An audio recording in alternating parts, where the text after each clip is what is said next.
We're running the intro. You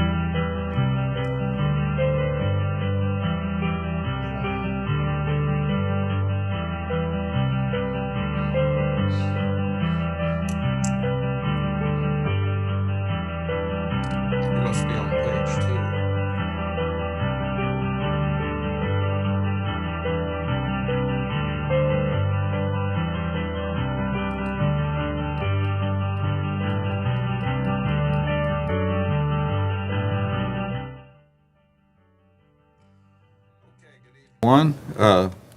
Welcome to the work session, October 27th, and this meeting will limit physical access in the meeting room due to current limitations on public gatherings.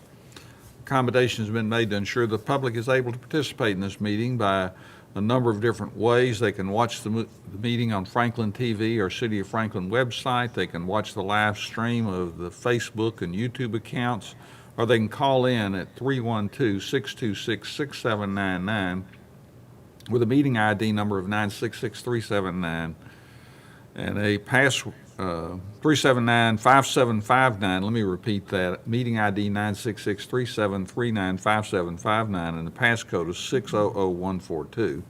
Callers will be unmuted and given an opportunity to comment during the meeting at specific times. Limited viewing will be available in the lobby of City Hall and watch the live video and make public comments. The public may email comments and questions prior to 4:30 on the day of the meeting to the recorder at franklintn.gov, be read aloud. Live comments and those submitted by email will be limited to 2 minutes. The city YouTube site is www.youtube.com/user/City of Franklin, and the Facebook site is www.facebook.com/City of Franklin, and the city website is franklintn.gov/Franklin TV. I call this meeting to order, and we will now take roll. Alderman Barnhill. Present. Alderman Martin. Present. Alderman Bransford. Present. Alderman Speedy. Present. Alderman Berger. Present. Alderman Blanton. She's having technical difficulty. Alderman Peterson. Present. And the Vice Mayor. I am here. Thank you, and I'm here, and we'll anticipate that Alderman Blanton will be joining us shortly. We'll now go to item 1. It's a resolution 2020-199, a resolution declaring the Board of Mayor and Alderman members shall meet on October 27th, 2020 for work session and conduct its essential business by electronic means rather than being required to gather a quorum of the members physically present in the same location because it's necessary to protect the health, safety, and welfare of Tennesseans in light of the COVID-19 outbreak. Is there a motion? Move for approval. Thank you, Alderman Martin. Is there a second? Alderman Barnhill, thank you. Any discussion? Ready to vote? Alderman Barnhill, how do you vote? Yes. Alderman Martin. Yes. Alderman Bransford. Yes. Alderman Speedy. Yes. Alderman Berger. Yes. Alderman Blanton. Technical difficulty. Alderman Peterson. Yes. Vice Mayor. Yes. Passes 7-0. Are there any citizen comments on items not on the agenda tonight? Caller on the phone, you've been unmuted. If you have a comment, go ahead.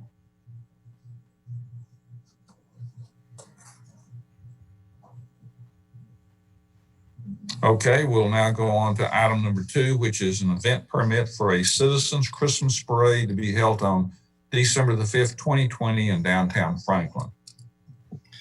Good evening, Mr. Mayor. I'll start the discussion on this. We also have Monique McCullough, who chairs our special events team, on the line, and we have and Melissa Ryerson with us from staff as well, and then we have some citizens on the line here too. So, as you know, for many, many years, the Franklin Kiwanis Club has sponsored and held the downtown Christmas parade, and they made the determination earlier this year to not proceed with the unusual circumstances of COVID-19 and made that determination. In response to that, we had a citizen group come forward and ask about holding their own version of a Christmas parade on that same Saturday, the first Saturday in December. So we have worked with them in making a request to our special events team to bring forward to you, and that's what we're bringing tonight.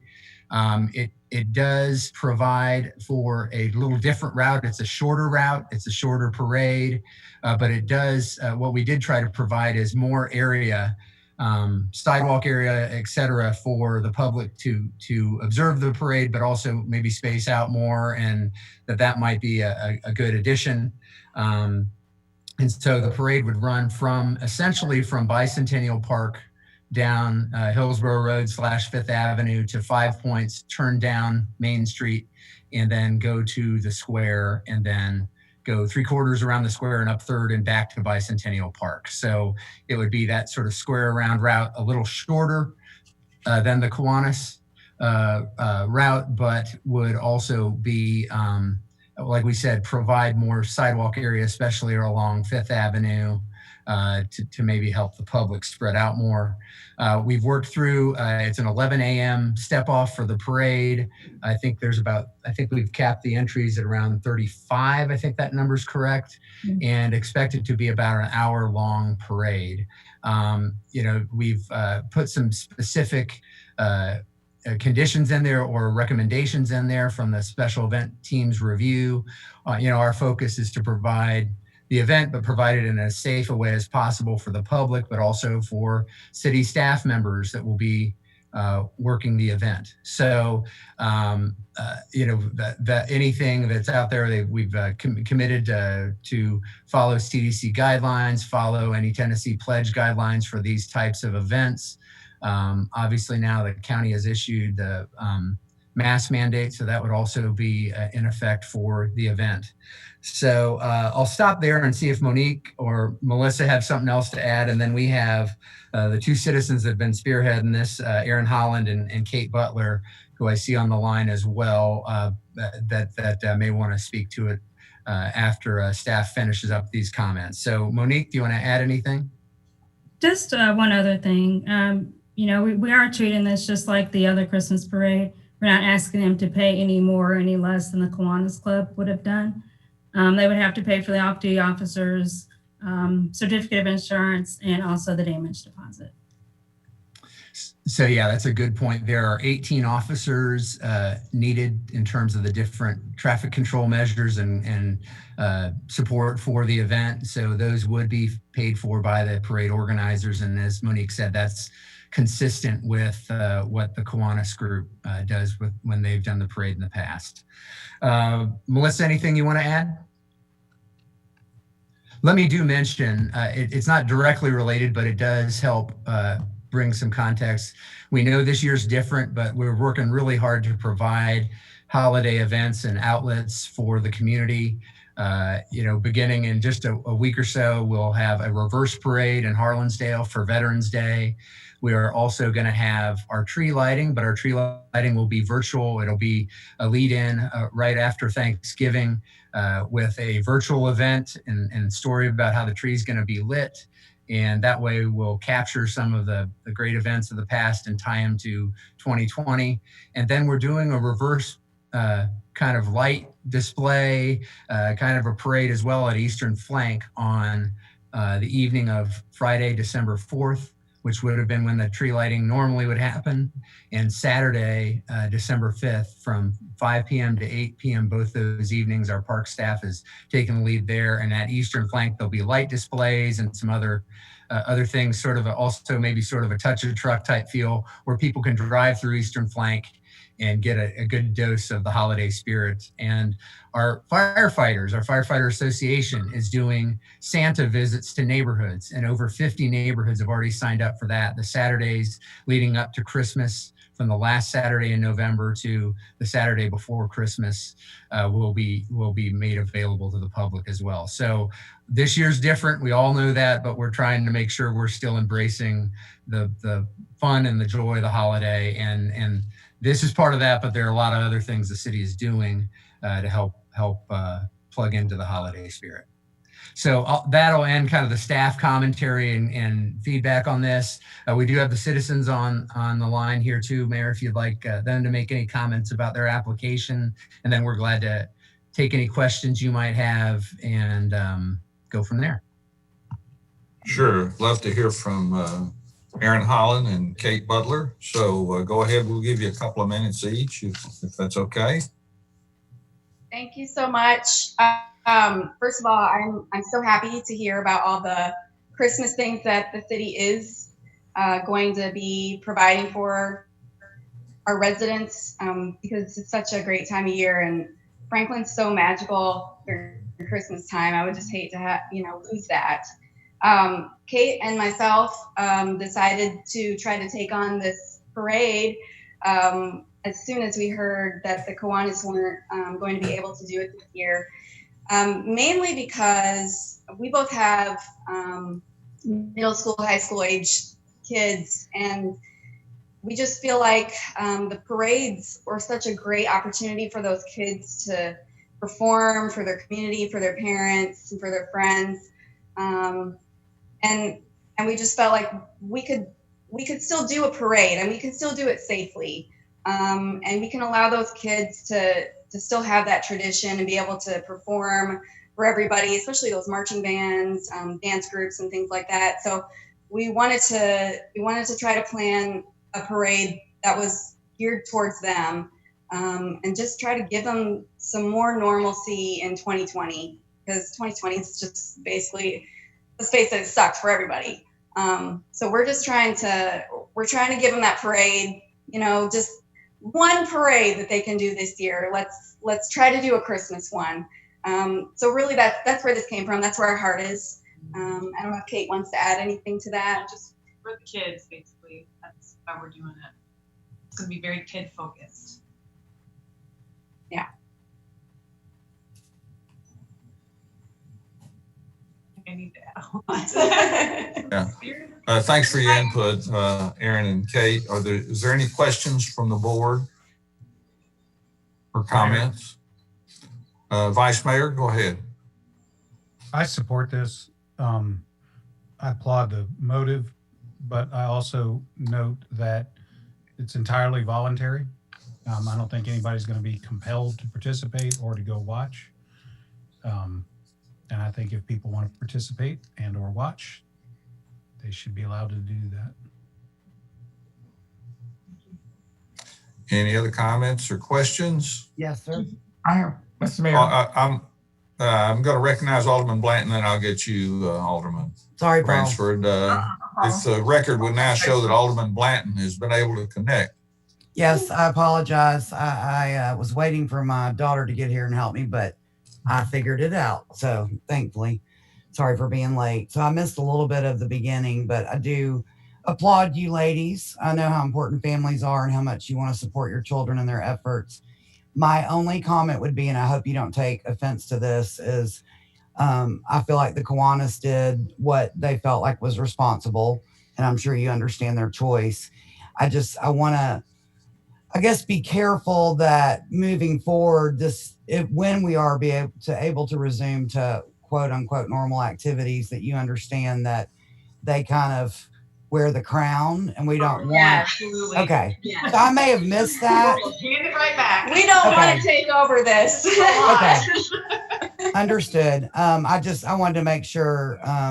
I just know that we've got some major traditions in this town, and there have been some batons handed over that have been successful, but I just want to make sure that that was said, not to say anything negative about what you're doing. So thank you. Yeah. Very temporary. We just want to do it for this year when the Kiwanis can't do it. Understood. Thank you. Alderman Bransford? I too will be supporting this. I think it's a wonderful idea to get the kids involved. My concern is, there's not a lot of things going on that's outdoors. So how much additional people, visitors from other areas will be coming into town, and are we prepared for that from, whatever security, because people are going to be looking for things to do. And if you have something like this, they're going to come because it's an activity. So are we prepared for that? I guess just put everybody on notice is that it's not just going to be little Franklinites, in my opinion. I think we we should be here. Yeah, you never know what you're going to get with any of these events, but that's part of why we looked at an alternative route that provides, you've got wide sidewalks on both sides of the street from Bicentennial down to 5 Points, which provides significantly more area to spread people out and to provide capacity than what we have in a typical just downtown parade that just goes right down Main Street. So that was part of the method to it. So, you know, again, you never know for sure what you're going to get with any special event, but we think we've tried to increase the capacity by doing it the way that we're proposing it with this route. Okay, I've got Alderman Berger now wants to make a comment, and then we need to keep moving on. We've got a lot on this agenda here. All I want to say is thank you very much. I totally support what you're doing. Oh, thank you. I just wanted to also add that last year, the amount of participants, the amount of entries in the parade was well over 100. And we have capped ours at 35 entries to keep it a shorter parade so that people aren't gathered for so long. So it'll be much shorter than last year's parade, just to, you know, try to keep everybody, you know, spread out safe and not gathered for too long. Okay, we're going to move on to item 3, which is ordinance 2020-28, an ordinance to amend the budget of the city of Franklin for FY 2020 to 2021. And are you going to take that, Mr. Stuckey or Christine? I've got that. Okay, it's fine. All right, I'll go ahead and take that, Mayor, and I'm going to share my screen here. This is going to be a little different presentation than what you normally have around a budget item. If I can have just a little bit of time, I walked through some of this with the Budget and Finance Committee earlier in the month, but I'd like to take a little time with you because I think this budget amendment is an important step forward in terms of how we move forward. And we've been having at the staff level with the leadership team, myself, some discussions around how we move forward, what our framework is, how we emerge stronger as we come through this unusual 2020. And I think this budget amendment ties into that effort. So if I could, I'd like to take just a little bit of time to walk through that context. And this is a starting of a dialogue that we want to engage you in, that we're going to engage the rest of our city team in as well, as we have some themes that we want to talk about. 2020, we've all experienced it. It's been unlike any other year in any of our lifetimes in terms of everything from a global pandemic to an economic contraction related to that, social unrest, an unusual political environment, and all of that leads to fatigue, disorientation, and just a unique 2020. And it brought to mind this meme, which is a very appropriate given that we used Back to the Future as our theme a couple years ago in State of the City. It is, whatever you do, Marty, don't go back to 2020. So that's just just disruption in the force. That is something that we're all aware of, that we've all lived. But despite that all, Franklin has continued to show what it's all about. Just look at some of these highlights from this strange and unusual year. There's still a lot to be proud of. All-America City recognition, the first city in Tennessee to get this recognition since 1999. For the third consecutive time, ranked in Money Magazine's top 10 as best places to live, this time around to number 8. The Voice of the People, which recognizes our citizens' response around quality of life indicators, 2 awards. One of only 2 communities across the country with 2 award recognitions in that way. And the U.S. Census Bureau recognized us as one of the 20 fastest growing cities over the decade that was just completed. And there's lots and lots of other individual recognitions in our departments around excellence and the quality of what they do. So despite this unusual year, despite these challenges, we've continued to thrive and do good work in our community. So the leadership challenge for all of us is how we emerge better, stronger, more competitive as a community. And so the framework is fairly simple. Let's identify needs, Let's within the community, identify needs within our city team so that we can function and serve well, build consensus around those, and then act. So there are 4 broad focus areas that I'd like to have a little discussion around or get your thinking started around. And that is pandemic, people, projects, and because we needed a 4th P, we used possibilities, but quite frankly, that's more around financial capacity and supporting and sustaining our work. So in each of these, I'm going to talk about issues and then some ideas that we are working on, and we welcome your thoughts on additional ideas and concepts within each of these categories. First, the pandemic. It is a challenge that we have responded to, and I believe risen to the occasion in many, many facets, ways that we could not have imagined a year ago, and that we have succeeded in many ways, but the challenge continues. The duration and future impact is not fully recognized at this point. That leads to uncertainty around when it changes, when we get closer to normal, and that leaves us with that fatigued feeling, and morale within our team and even within the community can be a real concern. So some of the ideas to look at is to continue to focus on the well-being of our team. That has been something we spent a lot of time talking about, but we can't let up on that. We got to keep being mindful of what that means. This concept that we've talked about within our team is that self-care is important, that give yourself, give each other that allowance for grace, that this is hard and there are challenges that come up, and that can be a day-to-day or even an hour-to-hour challenge at times, that we need to understand that we continue to track the best medical and scientific guidance that's out there, and that we enact city policies that are consistent with that guidance. And that we look at, is there a way to have financial recognition for what our team is doing in their work? We weren't able to do the wage increases or adjustments that we typically do at the beginning of the fiscal year in July. So the people side of that, somewhat related, work-life balance has been jolted. A significant portion of our city team, probably around 30% on any given day, is working remotely or in some different setting. There has been a need and a continued need to have more focus on diversity and inclusion. Our country struggles with issues around racial injustice and how that works in our community, not only our community, but across the nation. So what is our role to play, both as an employer, a community service entity, in terms of how we hire, how we train, how we interact with our public is important. With our people, the market update and timing that we'd anticipated doing in this budget, we could not do. We adopted a budget that had over 40 vacancies, unfunded vacancies in it, and that number has grown. That changes how we work and how we respond as a community service organization as well. So some of the ideas.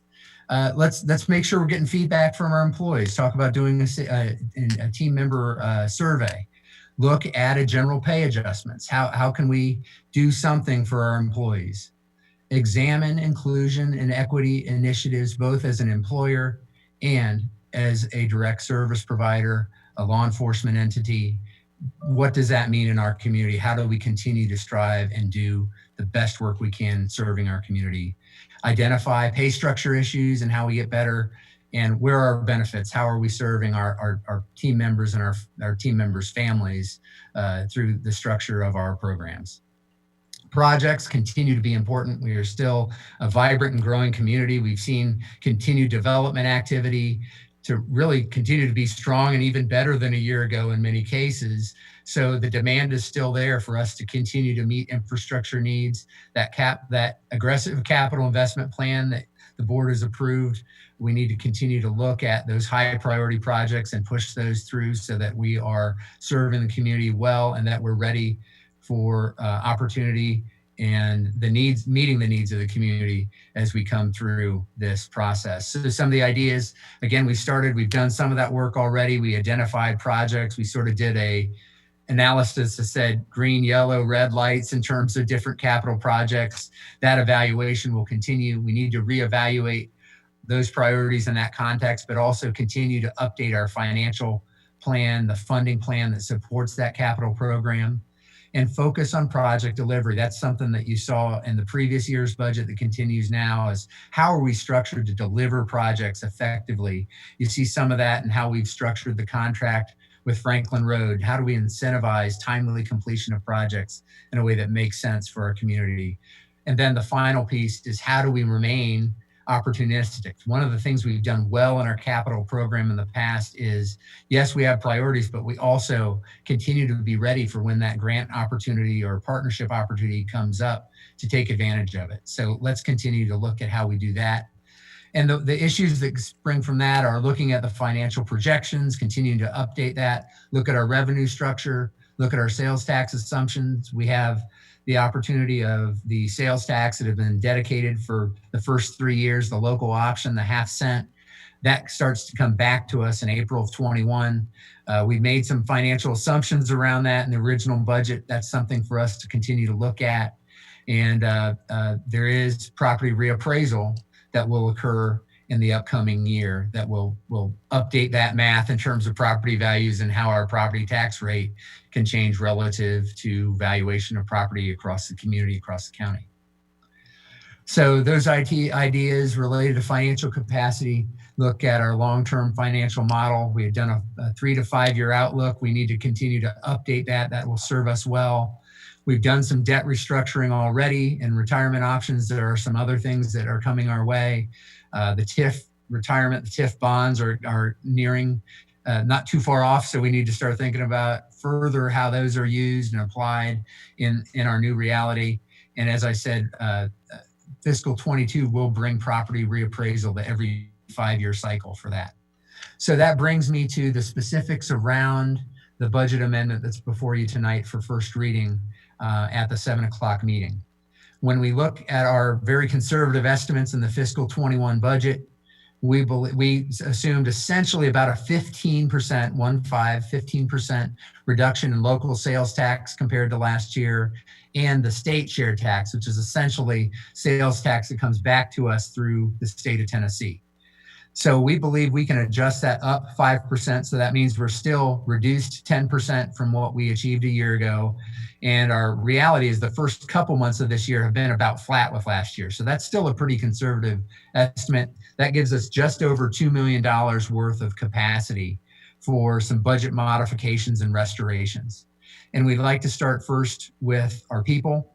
And that takes the form of 2 or 3 initiatives. One is doing a one-time increase in the holiday supplement, the bonus that we provide right before Thanksgiving, that we could bump that up for our team members for this year in recognition of their extra efforts and the fact that we know we did not do the normal adjustments that we do in pay at July 1. And then that we also do a 2% general pay increase, similar to what our base pay increase has been the last couple of years, that we do that effective January 1 or the first pay period of 2021. We do also have some adjustments that we need to do to address some pay compression within the police department. We made some adjustments to officer pay effective April 1 of 2020, and that we need to look at some ripple effects of that, and that would be folded into that overall number. One of the things we talked about last week or last meeting was the ability to fund with cash instead of the ongoing cash, as opposed to dipping into reserves. Phase 1 of the City Hall master planning and preliminary design work, that could be funded with this budget adjustment and not require us to touch our reserves. And then finally, a series of budget restorations. We have some vacant positions that really, from an operational standpoint, make sense to fill. And then we've also got some equipment replacement that we deferred, that as we've gotten more and more into operations, it would seem wise to address those. So we've got 7 formerly vacant and unfunded positions in 6 different departments: fire, police, IT, parks, building and neighborhood services, engineering. That will still leave us with 60 vacancies across the organization, 33 of which are unfunded in the budget. And then replacement equipment in police. We need to upgrade our taser equipment. Fire, we need some equipment at our training facility. IT and parks, we've got some equipment there. And then a side loader that we thought we could make it through the year that is really struggling in sanitation. And that would be a shared funding between the general fund and the sanitation fund, splitting it roughly in half between those 2 funds. So that's what's in your budget amendment. That's the specifics, but I think it really ties back into the themes that I talked about before that we want to engage in and focus on as we move forward. We think that will bring real value and focus in our efforts. So the ask to you and to our team is give us your feedback. Think about the focus areas. Where else do we need to address and work with to impact the community, to impact our team? Prepare and prioritize budget restoration items that help us address them. We've seen that first group in this amendment, but there will likely be additional ones as we move through the year. And then continue to think how we support the community and support one another in these challenging times. So I appreciate you giving me a little bit of time to talk about this. I think this is important to provide a focal point as we move through and past the pandemic response, and to provide this focal point so that we're not always just responding to the pandemic, we're building to the future. So I'll end it there, and I thank you for the time and the opportunity to describe these ongoing efforts. And I want to thank our team for their effort and support and at least producing this initial framework for you to think about and respond to. Thank you.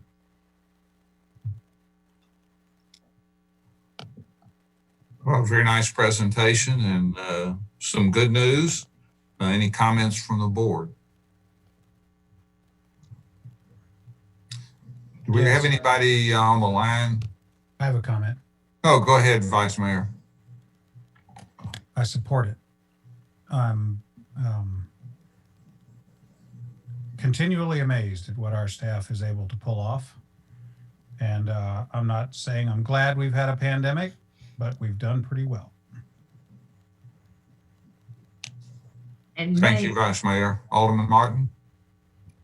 I think that just about all facets of the city life have been covered in this report. And I'm so pleased that, like Alderman McClendon, that we have a team and staff that can take care of this and present this wonderful news to us.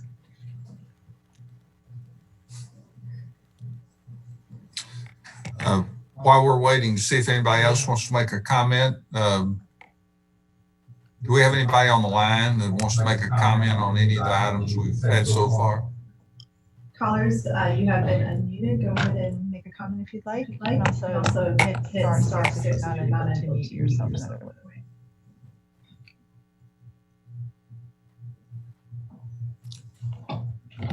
Seeing none, go ahead, Alderman Barnhill. Here,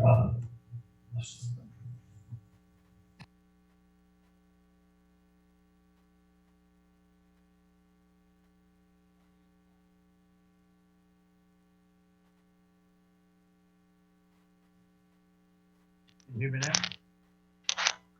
2 or 3 comments. Number one, the economy has picked up a little bit different way than we were expecting it to do several months ago. $2 million, does that include what you anticipate it would be April the 1st when we pick up the extra half a percent.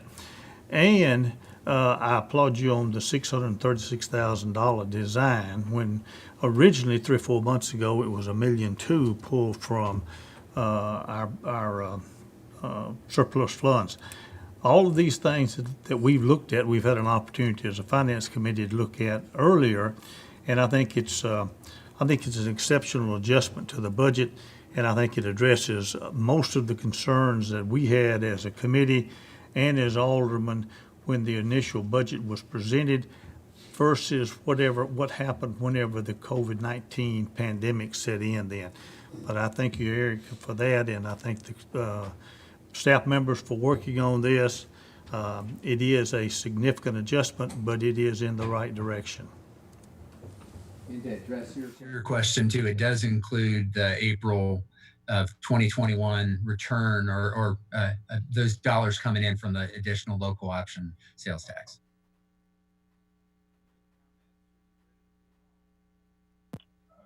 Any other comments? Or are you ready to move on? I just say thank you, Eric, and the department heads for being so just zeroing in on the needs here and doing a good job. Thanks. Mayor. Go ahead, Alderman Blanton. I want to say thank you for all the hard work. I think, I think what it comes down to for all of us is our people, whether that's our citizens or our employees. And even, the city hall addresses both that, the people that work here versus the people that need the services they provide. So I'm very happy to see the police adjustment. I know that's an area where we're trying to recruit, but we also need to maintain. And I think this gives them the nod that they so very much deserve, as well as all of our departments. So great job, Christine and Eric and everybody else who was involved. I just want the citizens to know that when we roll out these presentations, or you do, they're not done lightly. There's been a lot of work that went into this, and we were a part of this going along. We knew it was coming. So I just want to say thank you.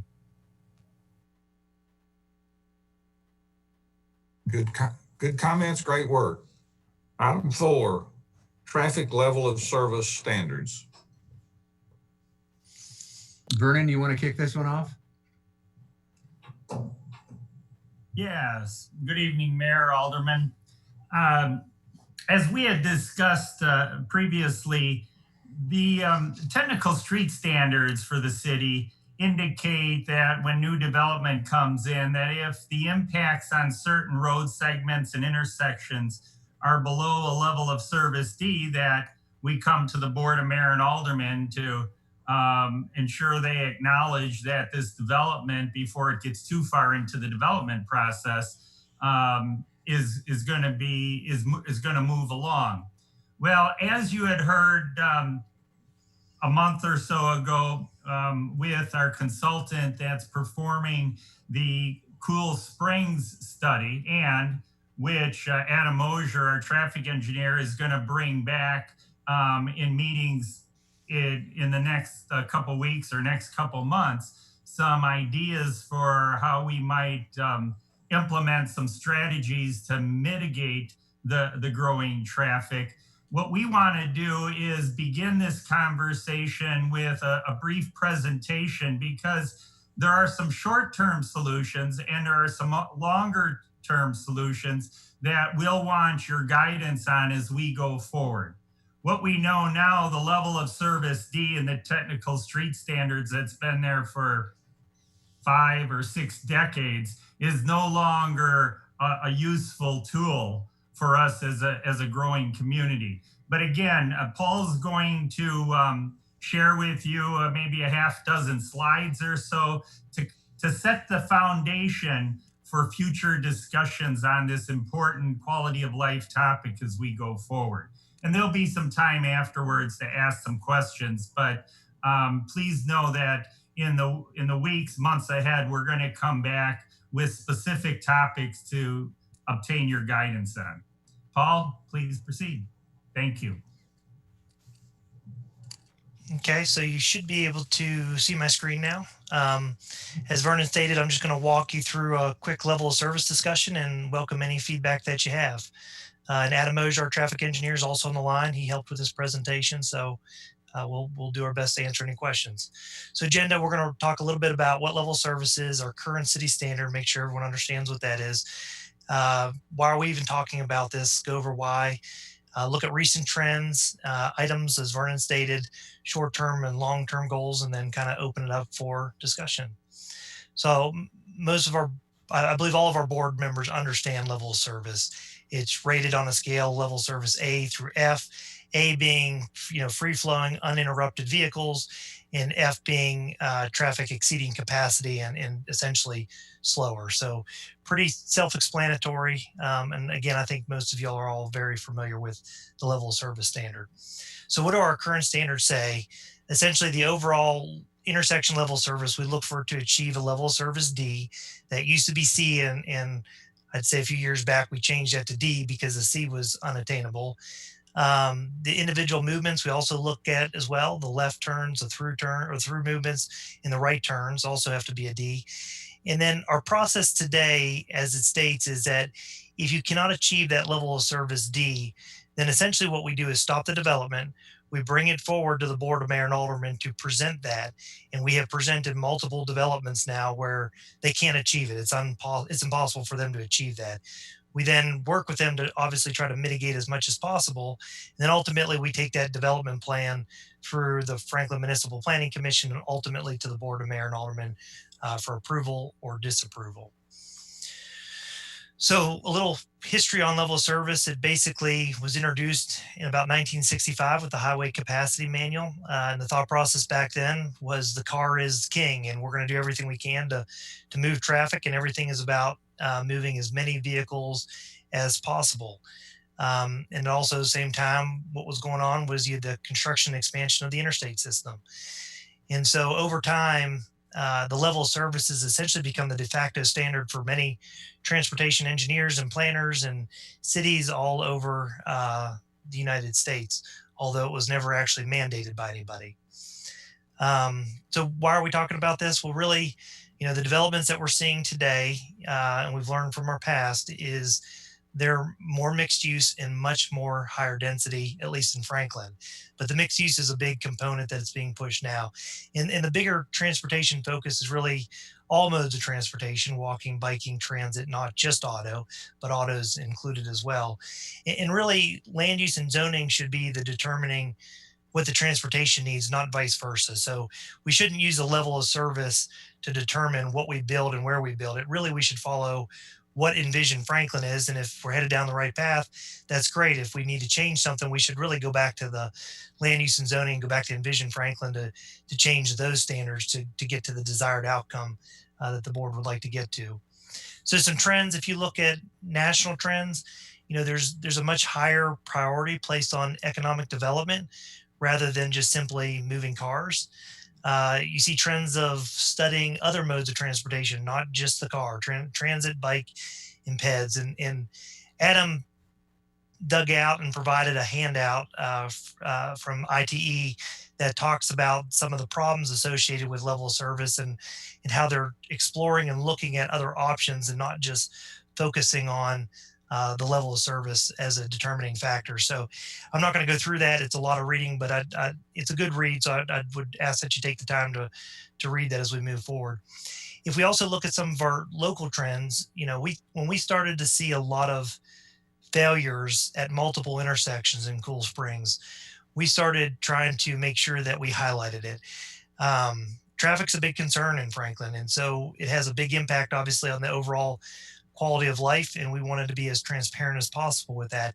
And so we tried to bring them forward early as soon as that traffic study was completed so that we could get your feedback as to whether we should proceed with the development or not.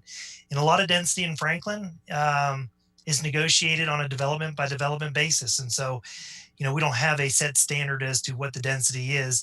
It's essentially negotiated in Coletta Park's a good example. That came forward 3 times before it finally got approved. And really, as long as they're complying with Envision Franklin and zoning, the density is negotiated. And so some examples of that is, Avalon Square, REM Eastwork, the Vintage, Chadwell's another example, although it's not been approved, is another example of where we're seeing these failures. These failures are also what caused us to proceed with the Cool Springs transportation study, which showed that there was a lot of failure, even at the 50% build out, that most of that height overlay area has failures at most of the, morning, midday, PM peak hours. And so really for consideration in the short term, based on the trend that we're seeing, we don't want to unnecessarily delay development, and therefore we're proposing to revise the street standards to where we don't have to bring them forward to the board when we see all these failures. Know that we will still present the failures to the Franklin Municipal Planning Commission and the Board of Mayor and Aldermen, because it's important that you as board members understand the health of our transportation network and the failures that are being projected. I want to be clear, though, this is not a reduction in the standard. We're still, actually, we're going to try to broaden our transportation options to look at other modes of how we can encourage those, because as you see failures happen at intersection, we really need to be providing those other options, bike, ped, and transit to help improve quality of life in Franklin. The level of service standard will still be used as an evaluation tool by staff. Will still require the traffic impact study. the peer review. And that level of service D is what we'll use to trigger offsite improvements. And we'll negotiate and work with our on-call traffic engineer and the development team to try to mitigate as much as possible while also looking at those other modes of transportation. But given the trends that we're seeing here, we don't see a reason to bring that forward initially to the Board of Mayor and Aldermen to present it, because of the trends that we're seeing of we're still continue to proceed with those developments. Long-term considerations, I'm almost 90% sure this was in our old zoning or street specifications, but at one point we used to require traffic impact studies with land use and zoning changes. I'm not sure where it went to or why we don't, but we're going to add that back into the street standards when they do make a big land use or zoning change. Traffic and transportation should absolutely be evaluated as part of that and presented to the board as one of the deciding factors. Again, with Envision Franklin being the primary guiding document for land use. And then based on the results of the Cool Springs Transportation Network study, we can work with our board to determine most appropriate long-term transportation solutions. And again, the Cool Springs study shows a lot of failures in the Cool Spring areas or the height overlay areas during those peak period movements. And so, there's not much we can do to mitigate it when we have these large mixed use developments happening. We'll do what we can, but we really need to start focusing in on other modes of transportation, again, bike, ped, and transit, as to what we can do to build those systems more robust to maintain quality of life by providing other transportation options to our citizens and our community as we grow. And so with that said, I'm happy to open it up for any discussions or questions that you have. And again, Adam and Vernon are both on if you have anything specific. Okay, good presentation. Any comments from the board? Mayor? Go ahead, Alderman Bransford. Well, I'm so glad this has been addressed, because I have been struggling trying to move forward with development when we know we have a value at an intersection or some specific site. So as we continue to address this or bring to the forefront, I think it's so important, because for me as an alderman, I feel sort of trapped sometime in trying to, otherwise a lot of development, the ones you listed, would not be approved because of the failures. So let's find a solution, and I'm willing to work with everyone on this, because I do not like approving known future failures that will occur. Yeah, thank you. I just want to put that comment out there. Anybody else like to make a comment? That was a good point. Thank you. Any other comments? Alderman, Mr. Girth, I see your hand up. Thank you. It's out long. And we'd ask you that over the next week or next couple of weeks before we come back to you, that you take a moment and read it. But Adam, could you take a moment just to give a brief summary of what it says, so when the aldermen begin reviewing it, that they have it adds more context to it, if you would, please. Yeah, that's fine. Hopefully you can all hear me. So the article, basically in a nutshell, is kind of what the presentation that Paul just gave was built off of. Gives some more specific examples based on various states that have looked at or revamping their TIA process or impact study process. It's more of a focus on the traditional method of level of service. The way we do it is we used to go out and count and put a growth factor on and go to a chart and get trips based on the development type. And ITE, which is our manual for that, has those charts, usually over predicts. But the problem is there's not a great after study, guide that says, well, how bad did we over predict? So if we over predict, it will show that, we might need stuff that we, like a extra lane or something, road that we may not need for years and years to come. So it says instead of doing just a level of service study, let's look at land use context, various modes of transportation, like Paul said, transit, biking. We have a great sidewalk system, you know, as we build and build more of that. How do we get that to go from a recreational use to a transportation use? You know, recreation is great for sidewalks, but how do we get people out of their cars, you know, in a mixed use development and actually walk or bike or whatever? So a lot of the stuff will be addressed in the next month in the Cool Springs Transportation Study. So we'll have some pretty good policy recommendations there to think about moving forward. But the article basically does that. It says, here are some various examples of, you know, of getting rid of the level of service. And it's a good read. Takes you maybe 5 to 10 minutes.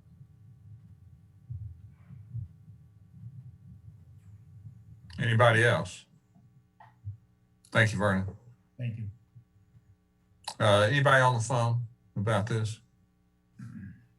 Callers, you've been asked to be unmuted. Go ahead and make a comment if you have one.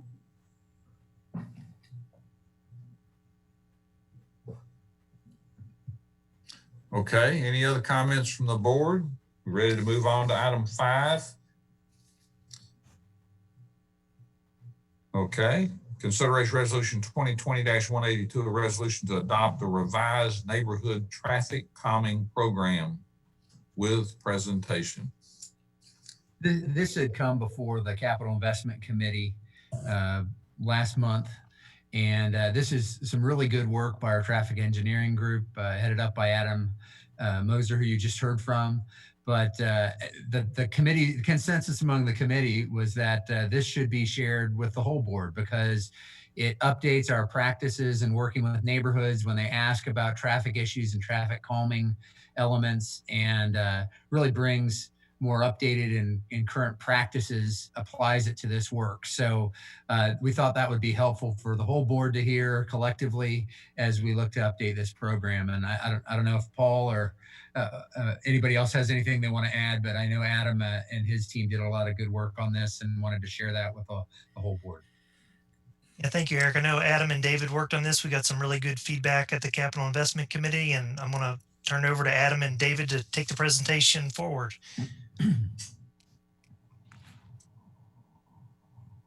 Okay, great. Hopefully you can all see my screen. So I'm sure most of you are familiar with our neighborhood traffic calming program. I'm pretty sure all of the aldermen at one time or the other have had a citizen that's asked for speed humps and forwarded a resident concern to us. So we'll just go over, you know, why is it necessary, and welcome to Presentation Tuesday. Sorry for all the presentation. Hope you can stay awake. But why is an update necessary? What are the changes, and if you have any questions on it? And we had some good questions from the CIC meeting, and we addressed those. So for some of you, it'll be a repeat, but for others, this is new. So if you remember, in our website, we do have a link to this program. Also, we have I usually send a link out. We have hard copies, but at any rate, it creates criteria or steps for either a neighborhood group or an HOA to run through for the traffic calming program. And there's criteria they have to meet, you know. So it has guided steps for that. Of course, our traffic calming budget is limited, and to tell you the truth, we have been getting, sometimes I'll get 3 a week, sometimes I'll get 1 every week, but it's really picked up since COVID, and you know, there are various reasons for that. I'm sure traffic speed has gone up nationwide with COVID, so less traffic means higher speed. At any rate, so why is an update necessary? Well, again, our traffic calming program has been around for about 15 years. Things change, just like we talked about the level of service. It's no longer necessarily, or there's other options out there that are better. So we went and did a national study of traffic calming programs throughout the U.S. And one of the main emphasis for this is our original traffic calming criteria is a little frustrating for residents, because according to the criteria, they're supposed to go out and petition and get signatures prior to us doing a study. And what that means is, let's say that's hours of work on our citizens. And if we go out there and do a speed study and say, sorry, you don't meet the speed criteria or the volume criteria, it creates frustration. So, so we made some changes to that. And I'll have David, I'm going to introduce David Chang. He's our traffic engineer. I took Gupta's place in the Traffic Operations Center. And he's going to go over what he found. He helped work on this and look at nationwide practices. And he's going to go over the summary of changes. So, David? Yes. So one of our goals, or our main goal of this update, was to simplify the process, add some clarity, and to reduce frustration, the frustration to residents. As Adam mentioned, residents were required to go and finish the petition before the study was even done, and sometimes they'd come back and they wouldn't meet the minimum requirements to qualify for the program, and that really frustrated residents. And it's really not hard for staff to go out and put out the speed data recorders to be able to find out what the speed is on the roads. It takes us maybe an hour to do, hour and a half to do one location, which is probably a lot less time than it does for residents to go around and do the petition process. So so we've switched the order around a little bit, and we've taken out one of the meetings that the city has with residents to just kind of streamline the process and to make it less frustrating for residents. We've also defined what education and enforcement is. We've created a brochure or flyer that brings different studies, safety studies, to that we present in this flyer. It has a safety or speed to survivability information in there. So if if a car is you get hit by a car going 20 miles an hour, survivability is much better than if you get hit by 30 miles an hour or 40 miles an hour. So it's got a lot of safety information in there that could hopefully help people understand, speeding in residential neighborhoods or speeding in general is just it's not a safe thing for both drivers and pedestrians. We've also provided some contact information to the traffic division in the police department, and that way they can get some of the police department's resources as well. We've created a grading system that's based off of speed and volume. And what this does is it allows us to be a little more flexible with who and what qualifies, whereas before it was a hard, 500 vehicles a day and 7 miles an hour over the speed limit to qualify. Now, with this grading system, you don't have to have a minimum of 500 vehicles or greater than 7 miles an hour over the speed limit. Now, you could have maybe 300 cars on a particular road, but have, those 300 cars are going 6 or 7 or 8 miles an hour over the speed limit and still qualify for the program. And in addition to that, or in order to qualify for the program, they need to have a minimum of 6 points to qualify. And we've also added or provided an additional point for roads that do not have any sidewalk on either side of the street. When we put cars and pedestrians in the same space, it is not safe. So we're trying to create as a safe condition as possible for everyone who uses the roadways. So as Adam had mentioned, our funding is very limited. We can only do so many projects a year that qualify for the program. In the past, we've had HOAs come in and say, we want to put in speed bumps, or we want to put in this traffic calming measure. And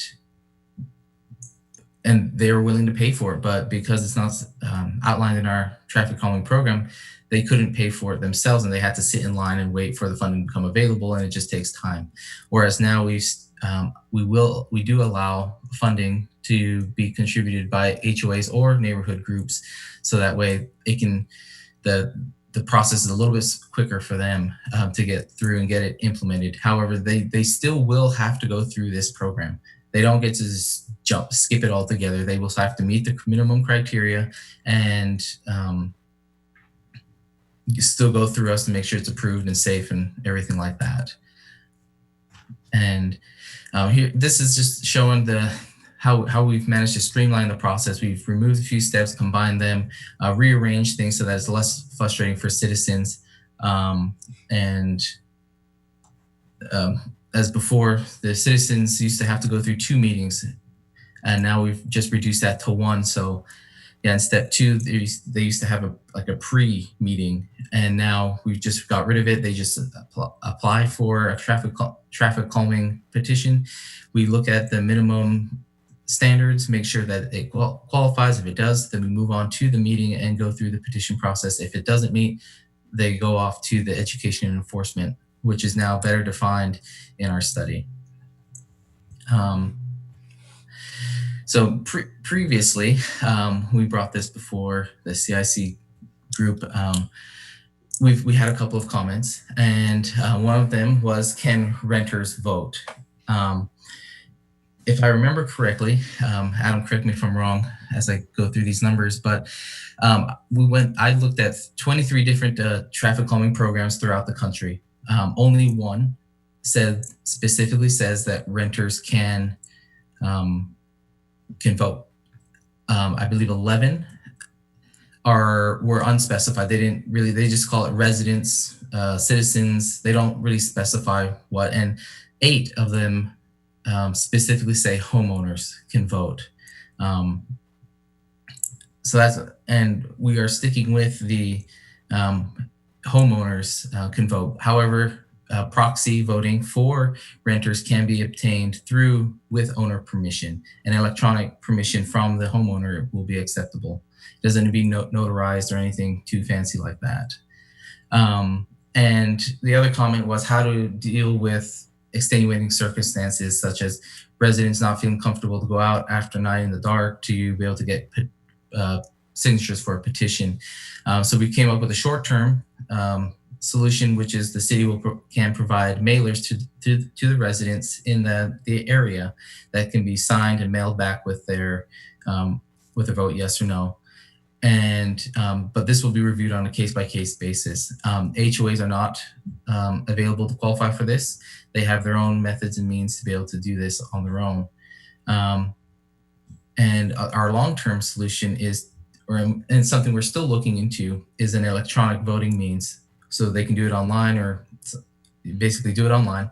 But it would require a unique identifier, such as a City of Franklin billing number, or some unique identifier that we can match to the owner's name. So those are the ideas and solutions that we've come up with. And with that, is there any questions, comments?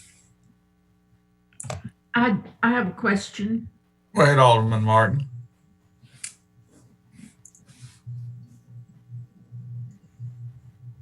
And I have a question after Mr. Alderman Martin is unmuted. There we go. I got you, Alderman Speedy. Can you unshare me? I'm having a problem unshare so we can see y'all. Okay, is that okay? There we go. All right. Thank you for the presentation. I was reading the information, and it says that this is not, this is for residential streets only. Collective streets, arterial streets, and streets that are located in commercial zoning districts are not considered for traffic calming. But there are streets in downtown that are purely residential. And I don't know what kind of streets they're called. I don't know whether they're arterial or collectors, but for instance, I've received calls today about this because the downtown residents want to be able to be considered for this program for traffic calming.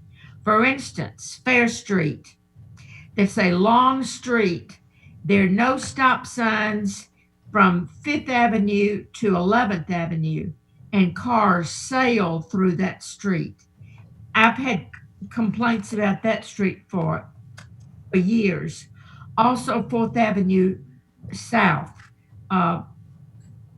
yeah, I don't know what kind of street that is. I know there are houses on both sides, all the way to the railroad, and they, they would like to be considered. So just if they are even considered a collector or arterial, if they're residential streets, I would like for them to be left on for consideration. Sure, we can look at that and take it on a case-by-case basis. One thing that we should point out is when volumes are as high as they are in our downtown area, there's no way that at least the engineering would not support speed humps. As you can imagine, 2,000 cars going over a speed hump in front of someone's house creates a lot of noise, and of course the acceleration after as well. So there might be some other alternatives that we can do to traffic calm, absolutely. But if we did look at that, speed humps would definitely not be allowed on high volume roads. And that's kind of what that's trying to pull out is those high volume roads. And I don't believe to add on to what Adam's saying is, a recent example, and we're still evaluating the effectiveness of it, is to look at striping narrower streets that you could do that in the downtown. It's not a speed hump, it's not a traffic circle, but really squeezing the lane width down can also have an impact. So we also will look at those items on non-residential streets as possible alternatives or sign feedback. Feedback signs are always another good option. So yeah, like the speed humps and traffic circles, I don't think we want to put those on our downtown streets with the volumes that they have. But we would certainly consider any request and work with them the best we can. Well, and I think the examples you provided, like Fair Street is not an arterial or a collector, it's a neighborhood street. So it would be considered, it would potentially be considered. Doesn't mean that would be approved, but that we're talking about high volume, major network streets when we talk about arterials and collectors. But Eric, how do you compare that, excuse me, Mayor, how do you compare that to Westfield and Alexander, which do have speed humps? That's a neighborhood street. Yeah, those are neighborhood streets. Those aren't collectors or arterials. So Fair Street is which one of those? It is a neighborhood street. So it could have a speed hump. It could. Okay, I misunderstood your point. Sorry. Yeah, no, that's okay. I was just reassuring Margaret the one she brought up, from the way I understand it, would fit in the. Understood. It would be considered at least. On your side, Margaret and Eric. There's several streets around, like Boyd Mill. They complain about speeders all the time. There's no way to stop it. And the streets are long and they do have a lot of traffic, but it's streets like that need to be considered. And we can talk about that. We don't need to take up time here to talk about it, but I just want us to be sure that we are considering certain other residential streets in the downtown area, because it's not a subdivision and, where they definitely are residential. Alderman Speedy, thanks for being so patient. Go ahead. I have a comment as well afterwards. Okay, thank you, Alderman Branch. Great. And yeah, Adam, what Adam said is I'll verify that the citizens that go through the process, they do the petition, and they find out they don't qualify, and it is very frustrating. And they're really just looking for some guidance from the city. And I've gotten a lot of these in Ward 3, but in addition to traffic, I would say I get 2 to 3 times more concerns, calls about traffic noise. It's the truck Jake brakes, the loud music, just the glass packs or mufflers. So I'd almost like to see us add that into this program, or just update our whole noise ordinance so the citizens know what is the process, because it is extremely frustrating. And like traffic, it's a quality of life thing. It's a safety issue. And it boils down to enforcement. If we don't catch them, it's hard to catch them in the act when they come flying by. They're speeding or blaring the music or the brakes again. So I don't know if we can roll that in there or update that, but I know we got a lot of citizens that are concerned about that. I think that's probably a separate type of topic, but certainly one we can talk about ways to address and update what we've got on the books.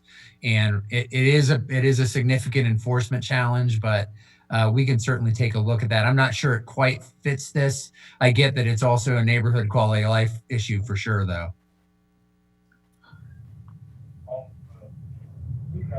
comment is since I have the experts here, Natchez Street from 9th Avenue to West Main, what kind of street is it? And has it already been talked about, addressed in the community level? Because that is it's a long street within a neighborhood and there's no stop signs. Once again, once you leave 9th Avenue down by the church and you go all the way to West Main and you can just. We just reduced the speed limit on that street within the last year to address some of that. Kids playing ball and balls going out in the road and speeders. So we did address that with the speed reduction. In a lot of the streets in the downtown area, just because of the grid system, not one of them handles all the traffic like a Carruthers Parkway, but it's dispersed amongst the grid. So a lot of the streets in the downtown are classified either as minor or major collectors. And what I would suggest that we do on those is, given the volumes, there's certain traffic calming measures we certainly would not want to do, but there are alternative methods such as reducing the speed based on speed studies, looking at narrower streets with striping, bump outs. Those are type of things that we could look at on those streets if they don't necessarily meet the strict letter of the law of traffic calming and being your typical subdivision street. So we'll still review those and look at options on those. But it probably would not be like a traffic circle or a speed hump. Mayor. Go ahead, Alderman Blanton. I'm sorry I've jumped in twice already, but it's that trigger effect that we usually have when we're in person. So my apologies. Great work here, guys. I appreciate so much addressing some of the issues that we brought up to you. Interestingly enough, when we first started dealing with this, the reason why I brought up the safety issue is there's a resident who lives by herself in a neighborhood actually that I used to live in, which is why we're friends other than high school. But she did not feel safe going door to door as a single woman and then almost being targeted for the one to, introduce the idea. Unfortunately, a traffic study has already been completed and it looked like it doesn't basically qualify. So my question to you all, which I think is pertinent, not trying to get one person's issue solved. The other reason why it was brought up is because there's been so many accidents that have ended up in her front yard. And she's fearful that one of those is going to come through her bedroom window or kitchen window or whatever. Could we also find a way to tag along a criteria that bases traffic calming on an accident report? I mean, it may be that the speeders aren't being caught when we do the traffic study, but if there's a series of accidents that continue to happen, to me, that should flip a switch as well. I don't know what that threshold is, but I think it might be helpful in identifying that there is actually a problem and a safety issue. Thoughts on that, Adam, Paul? Don't say no right out of the gate. I've got a point. No, absolutely. So for instance, there are federal requirements for, like, for instance, a multi-way stop, and there's nothing on traffic calming as far as crashes go. But as far as multi-way stops, it's 5 per year. I know it sounds kind of silly, but so if an intersection receives 5 crashes in a year, and I think they actually want that over a 3-year study period. But at any rate, in any 1 year, if it receives 5 crashes, it could be eligible for a multi-way stop. Now, we definitely could do something to that effect in the traffic calming program to look at crashes. The challenge is the way that the crash reports are done. She'll tell you when they happen. Yeah. And there'd be a police report that would follow and substantiate it. I just think that we've got, when you've got citizens that are fearful and they go through the hoops to do the right thing and still don't end up with the result that they'd hoped. I think knowing there's been accidents, I don't remember the number, so I can't say, I can make it sound grandiose and impressive, but I mean, even if there's 3 in 2 years, that's still significant to me.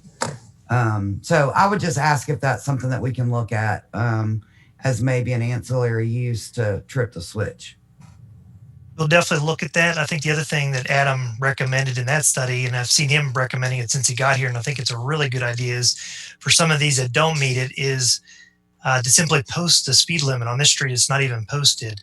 It's just an assumed speed limit was to post it, but also to put the big enhancement plaque underneath it that you're in a residential area to bring more awareness to the area.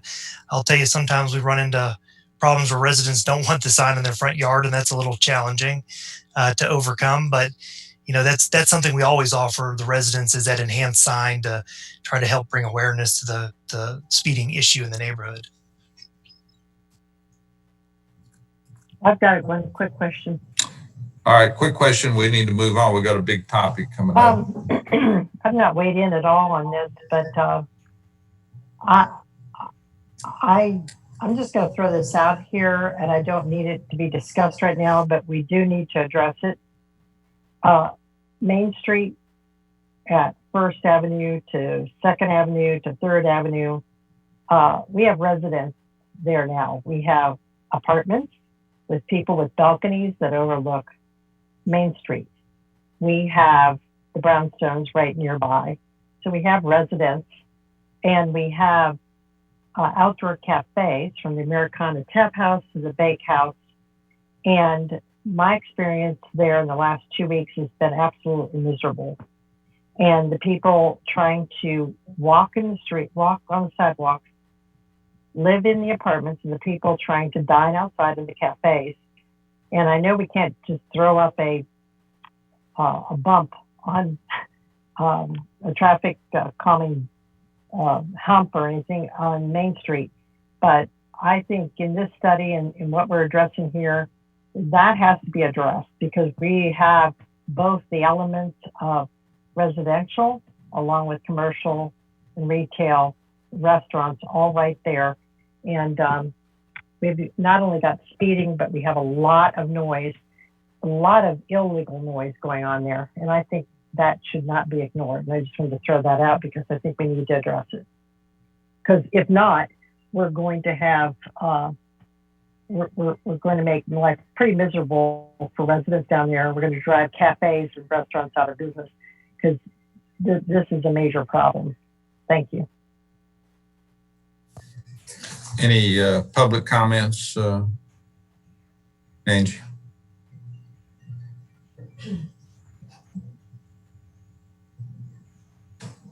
Folks on the phone have been asked to unmute. If you have a comment, go ahead, please.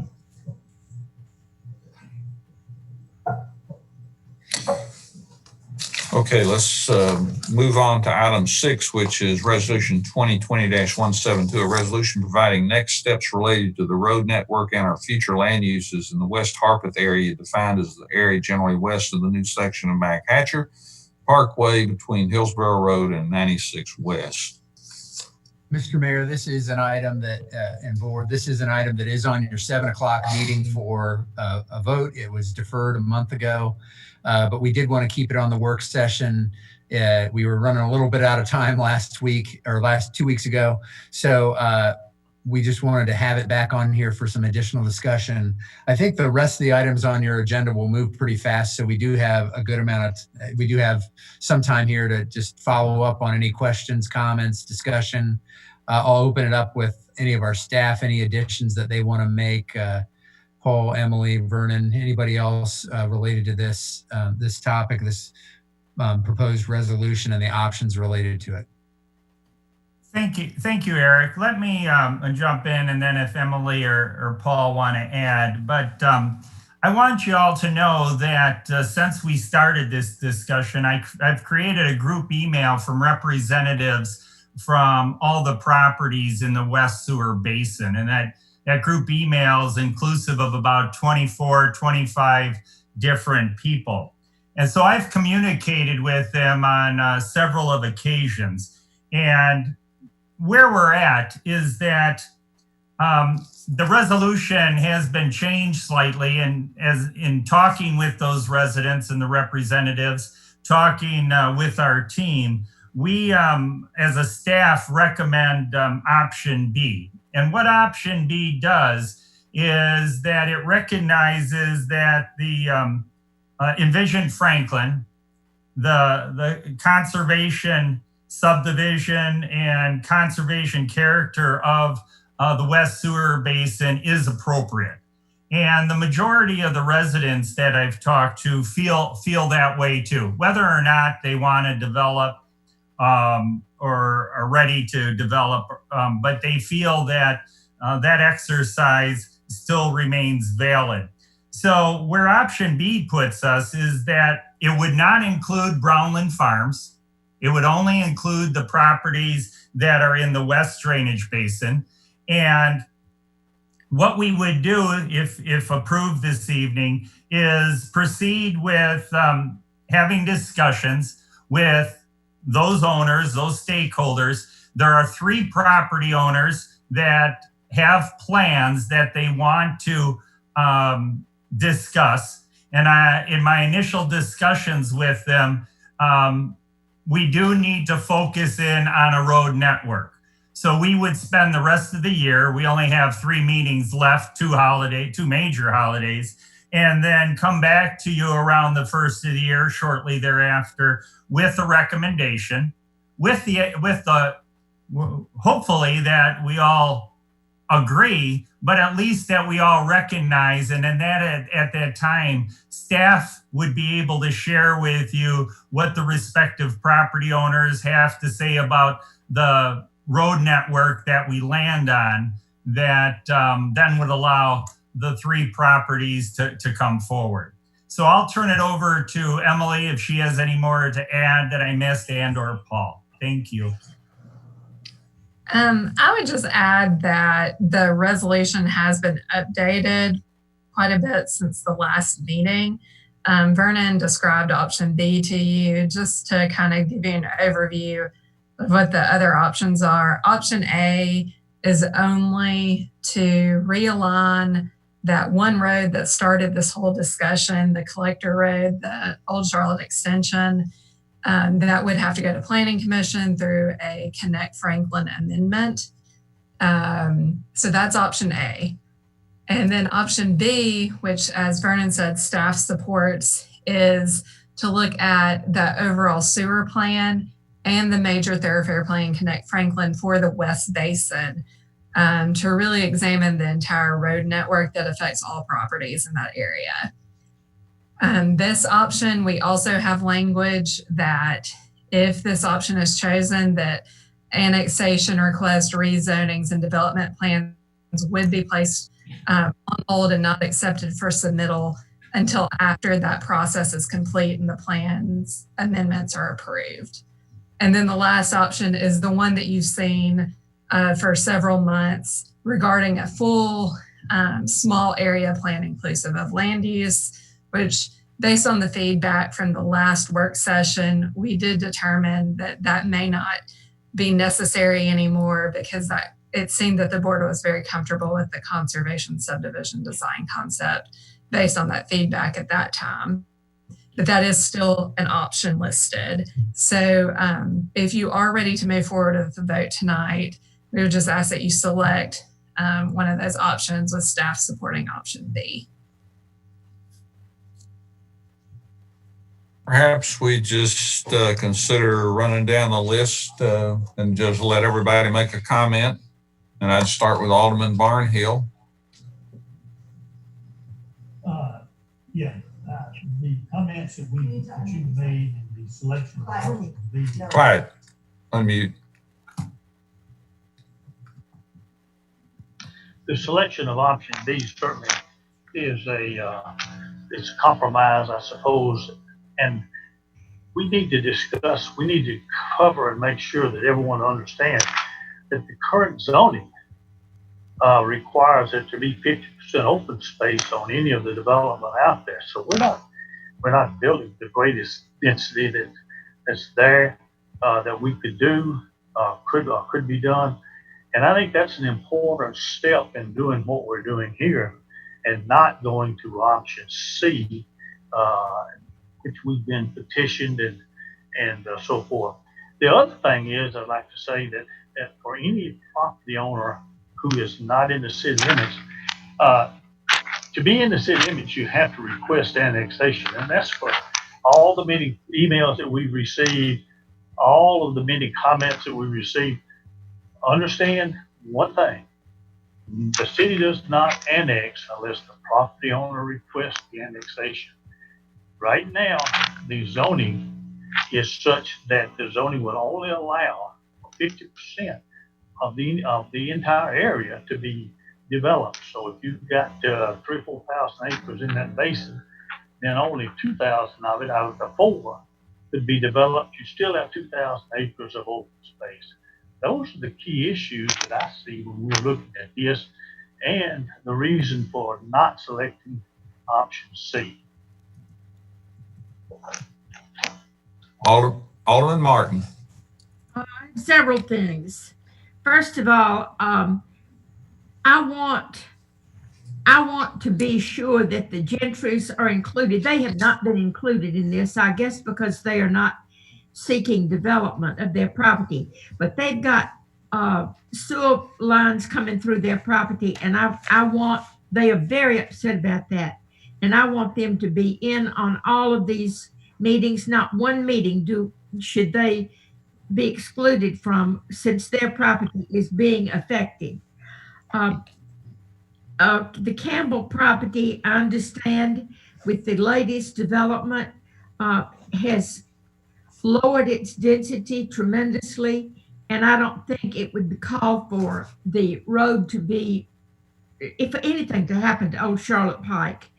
So I would like for us to be very careful about putting a new road in anywhere out there. I would like for the neighbors to all have some say in where it goes, and just not even think about running a new road through any of that property. Del Rio is there. It might need improving, some of the curves taken out, but I guess would that come in option B, Vernon or Emily? Yes, option B is inclusive of public engagement through really looking at that whole West Basin and the transportation network and the sewer. So from what you're describing, that aligns best with option B. And really what we would do, Alderman Martin, is evaluate 2 or 3 different roadway network options to see what are our options and essentially what is that level of service or how will they function long-term with Envision Franklin, and we can present those options back to the board for final determination on how we proceed. Well, and I would like, Paul, when you're looking at that, to be sure that you try to eliminate any new roads going through there, because, whenever you put a new road in, you're going to have development on it. And if you don't put the road in, you won't have the development. And the properties that are already there can be serviced with Matt Hatcher and Del Rio, the ones that are already there. So I would like for you to keep that in mind. And that's the only way I would even vote tonight on any of these options, is to be sure that you will look very carefully at these roads and the sewer and the water lines going through these properties. Alderman Bransford.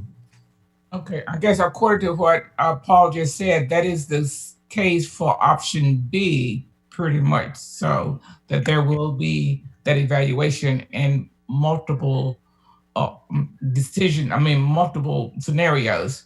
Is that true, Paul? Yes, ma'am. We're going to look at multiple scenarios, one with the roadways exactly how they sit today, and then we'll start trying to eliminate or combine roads and see the impact. Essentially, what we'll have to do is create a model of the land use and do a traffic analysis zone and get a traffic engineer and planner on board to run those different scenarios to provide those options to the board. Well, I would be more inclined to support B. Now, I guess as far as timing, does any of the scenarios have a different time frame, or shorter or longer, or are they all about the same as far as the time frame anyway? No, I think option A is really not going to involve much further study. So that would be the quickest, but it would also not be very comprehensive at all. Option B would be that one that Vernon described. I'm not sure of the exact time frame on it, but it would be somewhere between A and C, with C being quite a long time frame of 9 months, probably.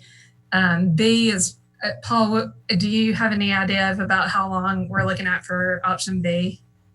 Yeah, I mean, we got to take contracts through the board to get approved, which is a month and a half, 2 months, and then time to study and vet options and then engage the public. So, I mean, I think we're still at 6-7 months when we're all said and done. Now we'll move it as quickly and as fast as we can. But if you truly want us to analyze it and engage the resident, that's going to take time to set up, 1, do the engineering, 2, to have the public meetings, and then 3, to bring it back to the board for discussion. So it'll take a little bit of time, but we'll move as quickly as we can. Okay, thank you. So I would, at this juncture, be more inclined for B. Alderman Speedy. Probably just to reiterate what Alderman Barnhill said, I mean, this is already in the design concept of conservation subdivision in Division Franklin, so I think that's suitable. But I would like to, if we can get it done in 3 to 4 months versus 6 to 7, I think that would benefit that area.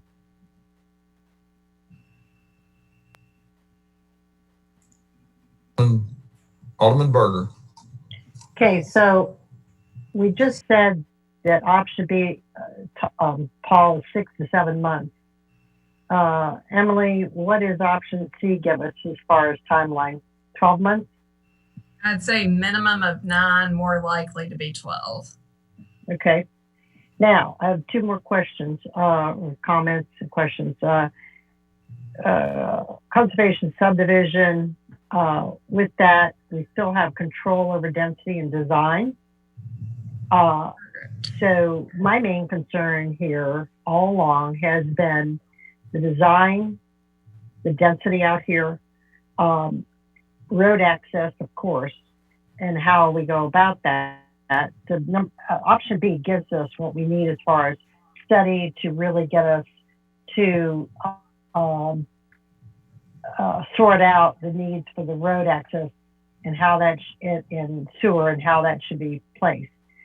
But my main concern is the density, the placement of that density, the placement of that development, and the design. So my question is, what is option C going to give us that our current land use plan does not currently give us?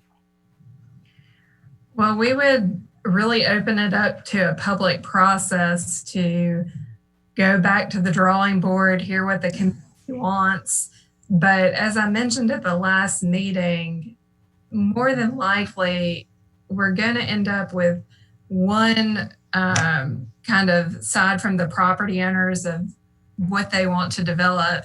And then we often have the greater community saying that they typically want open space conservation and things like that, which is how we landed on conservation subdivision to begin with, as a compromise by conserving 50% open space for those scenic vistas, while also allowing some clustered development, not necessarily 1 acre lots, so that there still is an incentive to come into the city and annex, and the property owners do have some development potential still left on their property. So I'm not sure, I can't predict how the outcome of the land use portion of the study would go, but it seems like those are still the messages that we are hearing from each of those groups. And it seems like we may still have the same kind of standoff and compromise that we had back when we adopted Envision Franklin in 2017. So, okay, so to follow up with that, so the 50% open space is still going to be there with the conservation subdivision, but my big concern is, does the Planning Commission and BOMA still have the full control over density and design here? Of course. So these properties are currently zoned either agriculture, estate residential, or they're outside of our current city limits and would have to come in through the annexation process. So most of these properties are most likely going to be asking for the planned district, which has a development plan that accompanies it, which would go to Planning Commission and the Board of Mayor and Aldermen for approval. If that's not the route requested by a property owner, that property owner would most likely be requesting a lower density subdivision such as R1 or R2, which we rarely see. That would be very difficult to do if they also have to preserve 50% open space in addition to having large lots. Okay, I just want more control over the design and more control over the placement and the density here because of the district that it's in. It's not only this one, but there's some other areas too, but this is the one we're discussing. Alderman Blanton. I pretty much mirror what Margaret had to say. I do appreciate Vernon taking the opportunity to sit down with the property owners that are wanting to develop. I do think that I have heard the same sentiment from the Gentrys. They just need to be in the loop. I understand that they're not in the city of Franklin property, but they have been affected and they are concerned about being affected moving forward. Also, too, I have a question, and I'm sorry I don't know the answer to this, but at one point when we first started going down this road, no pun intended, there was, I don't even want to say discussion, but it was my understanding that there was a part of Old Charlotte that would dead end. Mm-hmm. Is that correct? Mm-hmm. That is correct. Yes. And I can share my screen if you'd like to see.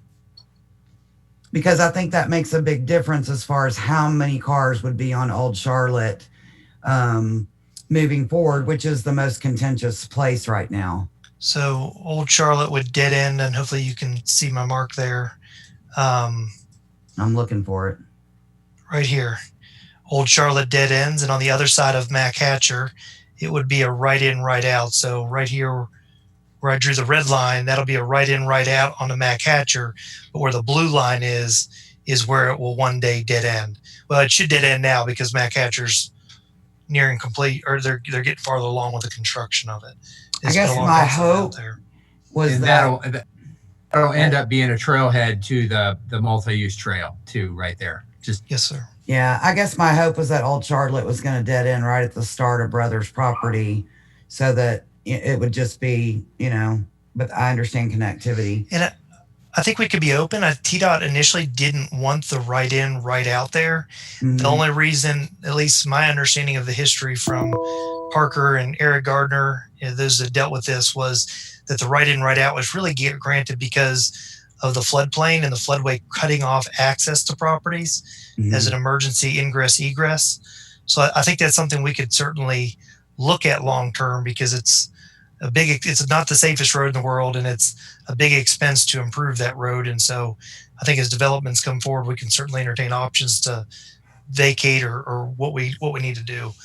I just think that might be a problem solver for some of the issues that we've been, brought up to dead end Old Charlotte. I'm not saying where or whatever, but if the only access from Old Charlotte is to the Gentry farm and or the proposed CPS development, that might help us kick this can down the road.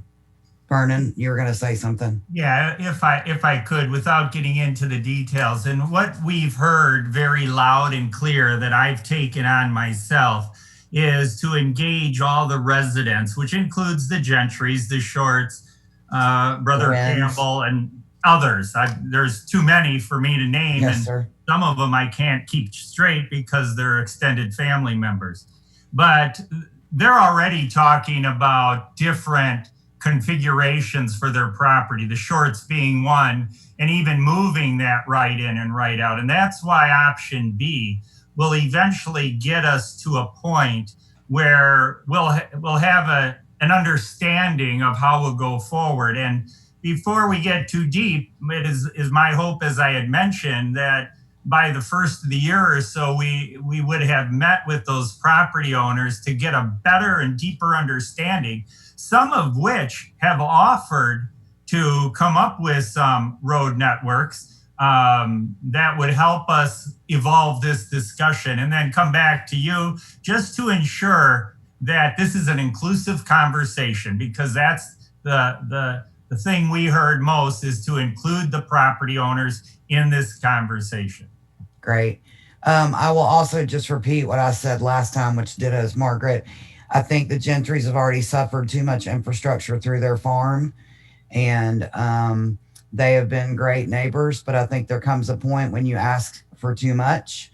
And I think that I don't do that job, and I don't know where things have to flow up, down, sideways, but I think that one sewer line they already have is let's call it a day. So I will support B. I am glad that the Anderton property is out of the discussion. I think that was pulling something way too far out of the fray. So thank you all for your work on this. Emily, Vernon, thank you for sitting down and having the tough discussions. And I look forward to moving this forward and getting her done. Alderman Peterson. I have had so much of what I was going to say already said. I do want to say one other thing, as the only person who ever voted on the major thoroughfare plan, because that does not come to the Board of Mayor and Aldermen, but it does come to the Planning Commission, which I'm also on. I promise you, looking at this, I really, really, really am upset by all the things that were just gone from one place to the other, and just drawing a line, and everything. So I definitely want to say that the transportation part of it absolutely needs to be looked at, not just right in this area where they were talking about, putting the very first development, but those need to be looked at as carefully as the ones kind of over that were in my area. I can very well remember that when the transportation plan came up, it had Ralston Lane, supposed to be expanded all the way across to Lewisburg Pike. And I said it was just like looking at it from 10,000 feet. You would have to build a huge bridge to do anything like that.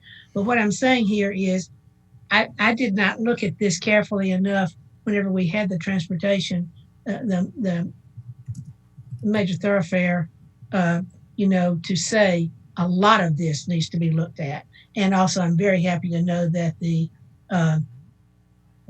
sewer part will also be looked at. So I definitely am in favor of option B. And Vice Mayor. Sometimes I feel like, hang on. Would you like me to start at the bottom next time? Would that No. make you feel better? No, it's all right. Sometimes I feel like I'm the 10th man, where it's my duty to object and be contrary. I have a couple of questions for staff, if I may, Mayor. Can someone succinctly Please. tell me the difference between B and C? B does not include re-examination of the land use plan in Vision Franklin.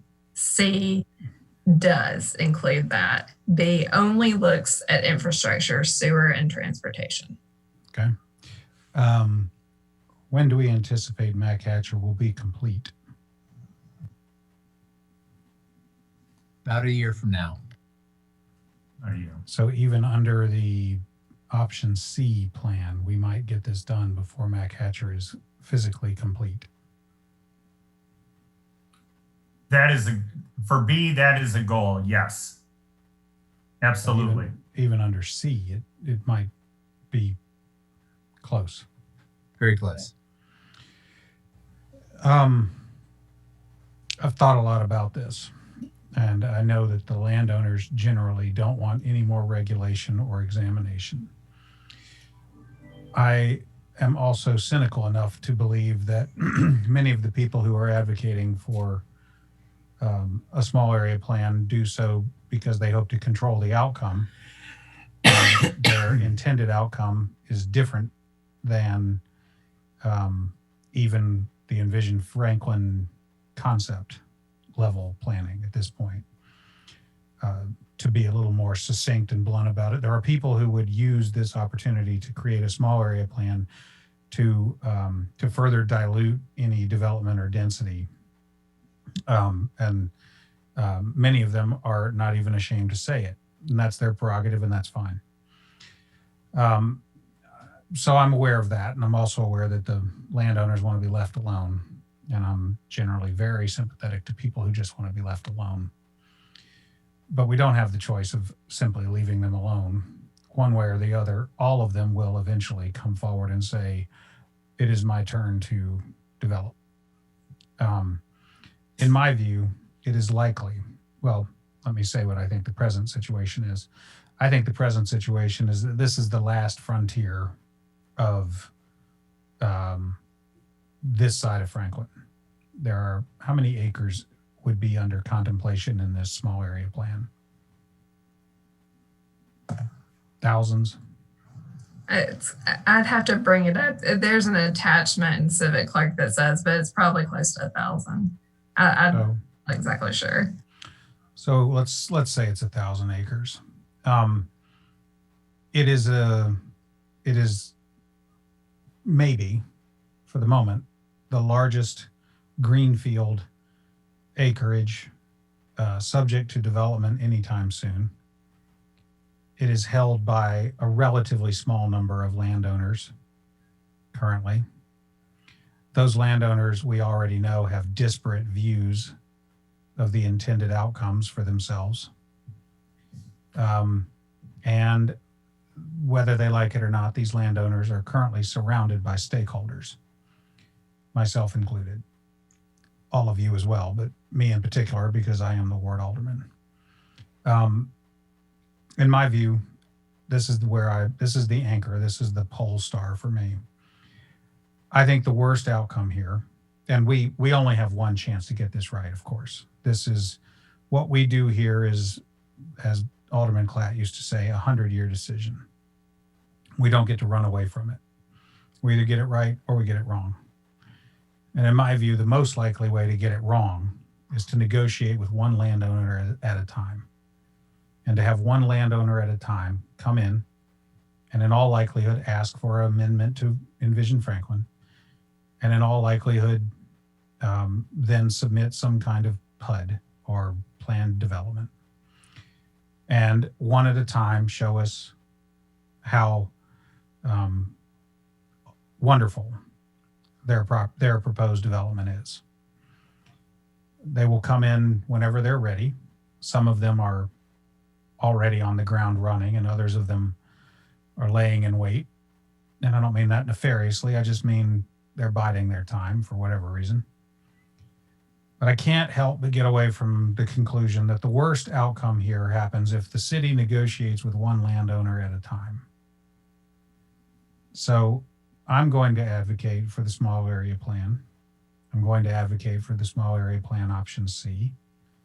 I'm going to advocate that Brown Farm be included, because whether it's in the same drainage basin or not, I look at this as everything, just conceptually, I look at this as everything between Hillsborough and 96. That's what's at stake. I get it that there may be one or more drainage basins or one or more sewer lines or whatever. But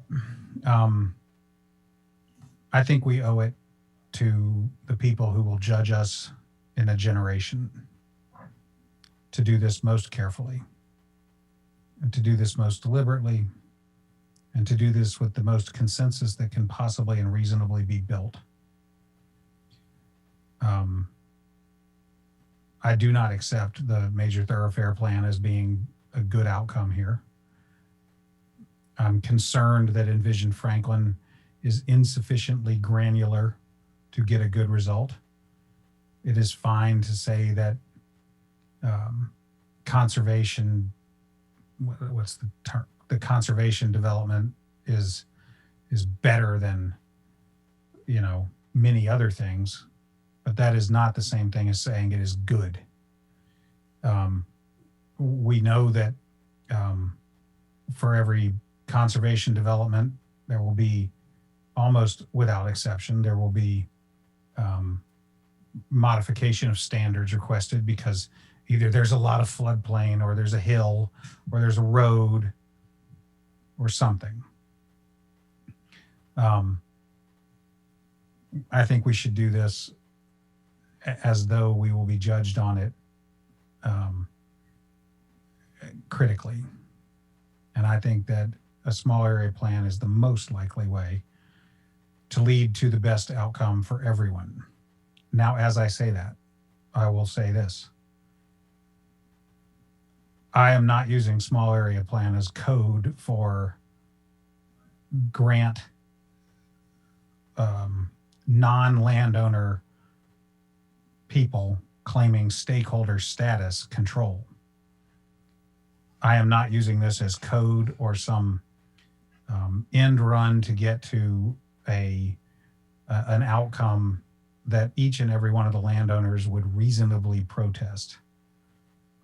And I'm not using this methodology to predict or guarantee any particular outcomes. I had a conversation with one of the landowners the other day, and I told them that a small area, needless to say, they don't want this small area plan. But I pointed out to them that this small area plan could do as much or more to guarantee their right to develop in a way that they would like than it would to take it away.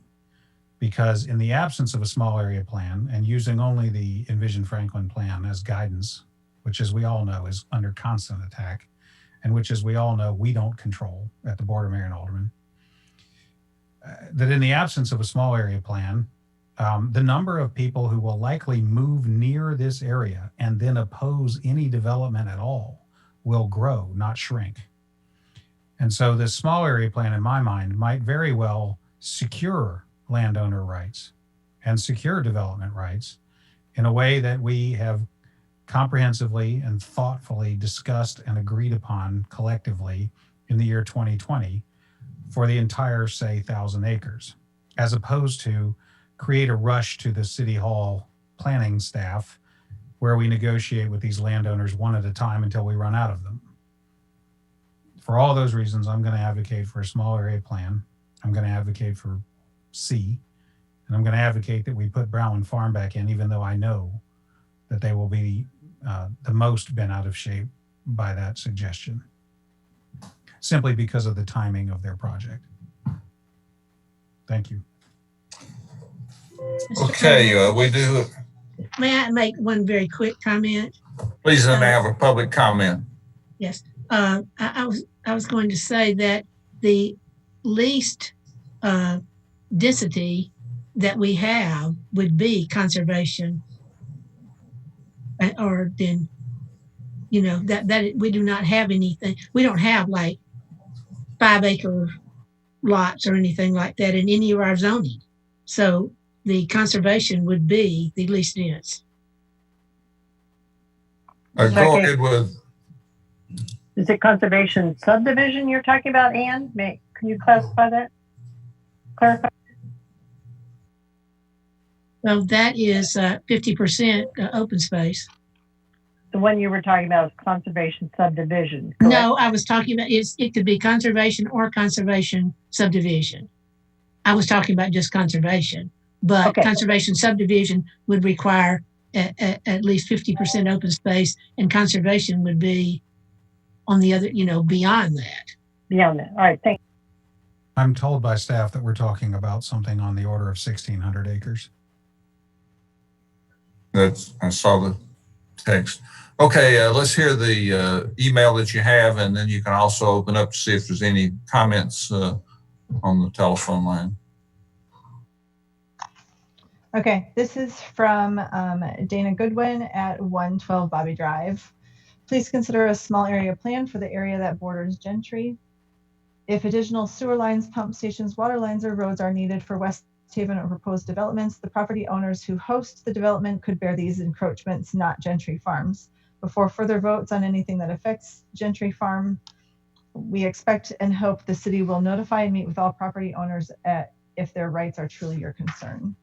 This is from Jason Wynn, 904 Hamilton Beach Lane. I could not find, okay. This is the 58 acres that joins Gentry Farm. I would like this statement below read during the meeting. I'm writing today asking for your support of the small area plan for the 58 acres that borders two sides of Gentry Farm, historic Hamilton Place and scenic Old Charlotte Pike East.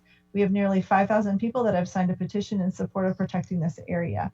These people are your constituents, and their signatures on our petition confirms that a small area plan should be supported by their mayor and board of aldermen. If a small area plan is not approved, then development of this 58 acres will be governed by the current Envision Franklin plan, and the citizens of Franklin will see the same level of density that is shown in the photos. Photos show that Gentry Farms in historic Hamilton Place and what Envision Franklin's guidelines would look like with 154 homes on this parcel. We are not against development and instead are only asking for special consideration of any development of this land be governed through a small area plan. A vote against a small area plan would be a vote against nearly 5,000 that have shown their support for protecting this rural land. This is from Michelle Turner. Since 2003, our family has lived east of downtown Franklin, north of downtown Franklin, and now we are on the west side of downtown Franklin. Unfortunately, we are becoming increasingly concerned for what is happening not only with the zoning changes at West Haven, but also with the properties surrounding Gentry's Farm and other historic farms and properties in this beautiful area.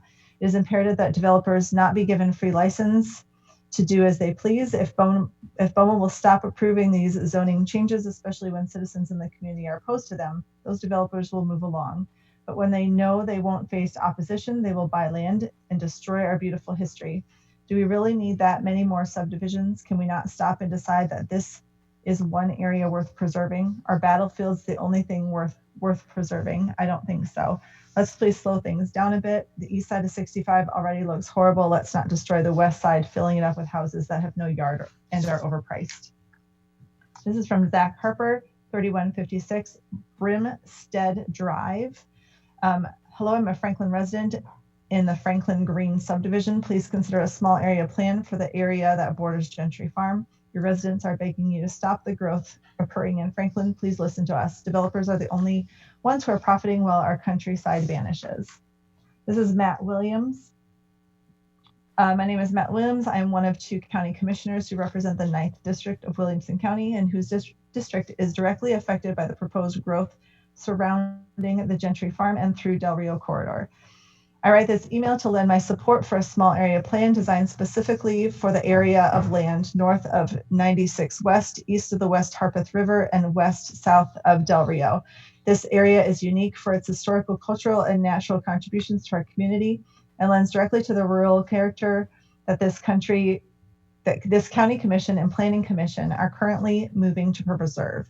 A comprehensive plan needs to be designed for this area to protect the unique elements and to also include elements normally associated with a historical district in which Franklin is familiar.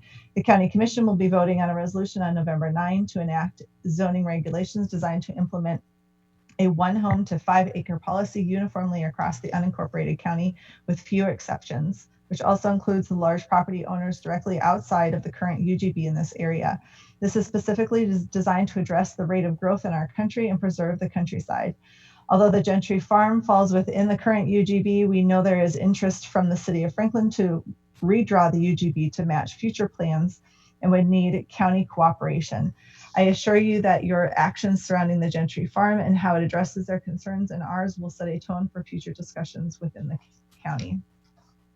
This is from Laura Turner, Old Natchez Trace in Franklin. I'm writing to urge you to continue discussions on a small area plan for your UGB west of the Matt Catcher bypass. At the turn of the century, when West Haven was being approved, Scenic America, a natural conservation group, named the Harpeth River Valley as one of the top 10 most endangered scenic landscapes in America.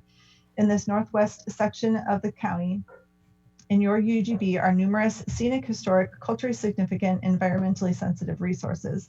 They enhance the town and country lifestyle enjoyed by many in all of Williamson County to attract heritage tourism dollars. It is proven truth that the residential growth does not pay for itself. Taxpayers pay for it. And in the last decade, citizen taxpayers have realized that it is the developers who are profiting as our taxes rise to pay for schools, roads, and infrastructure needed for their subdivisions. Of course, some large property owners would like to sell to developers.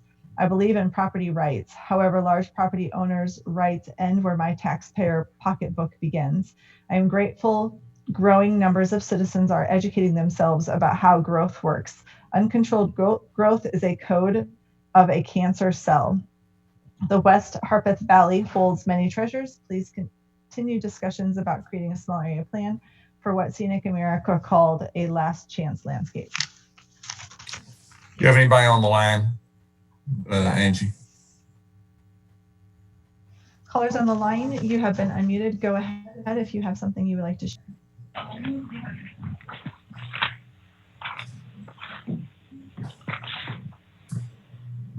I see someone has unmuted. Would you like to speak? I would. Yes.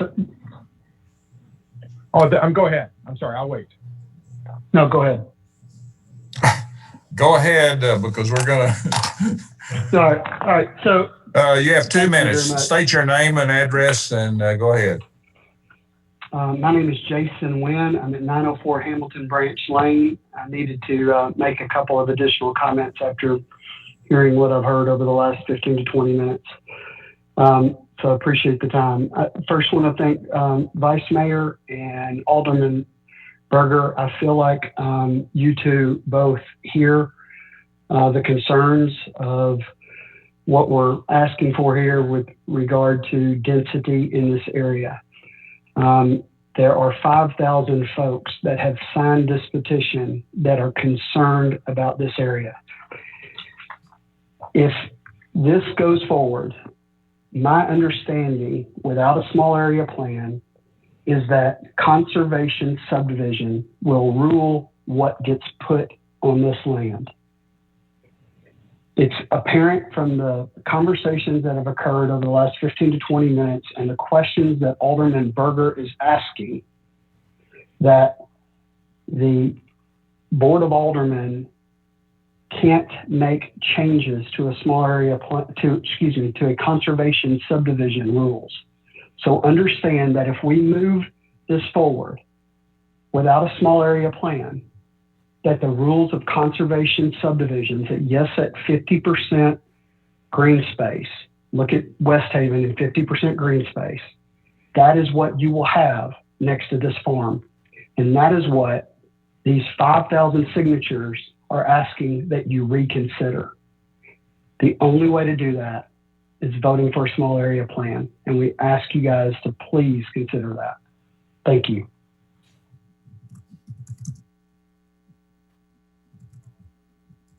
Other caller, go ahead, state your name. You have 2 minutes.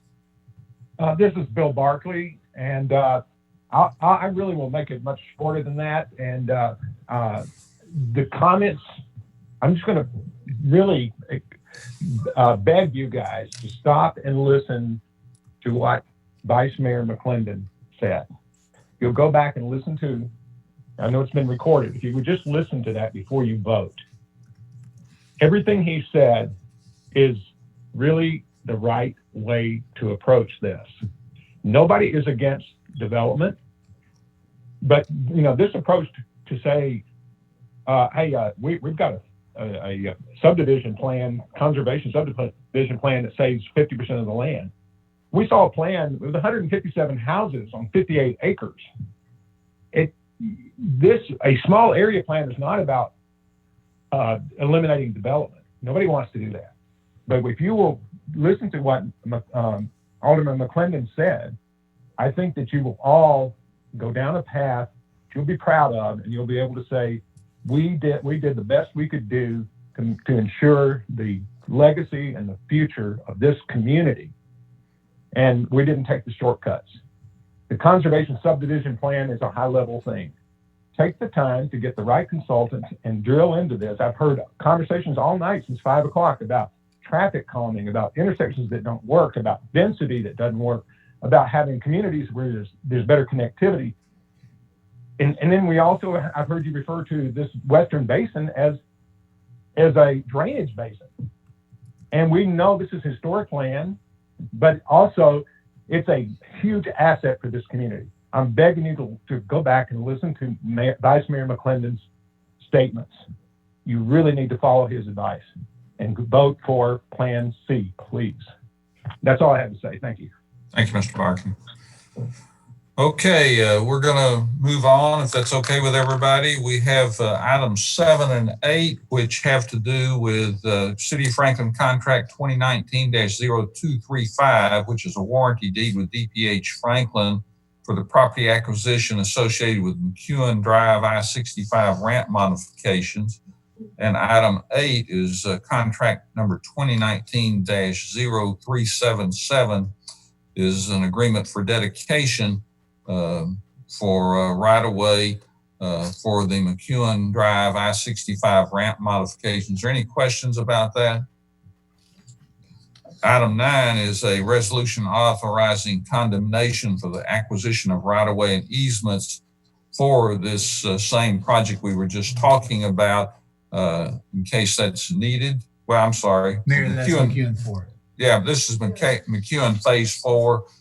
This is something that we usually approve, but that doesn't mean that we're using it at this point in time. Any questions on that one? Then items 10 or 11 have to do with chemicals, sodium hypochlorite, and also sodium hydroxide for the wastewater plant or the water management department. So if there's no questions on those, we're going to adjourn and we'll be back in 15 minutes.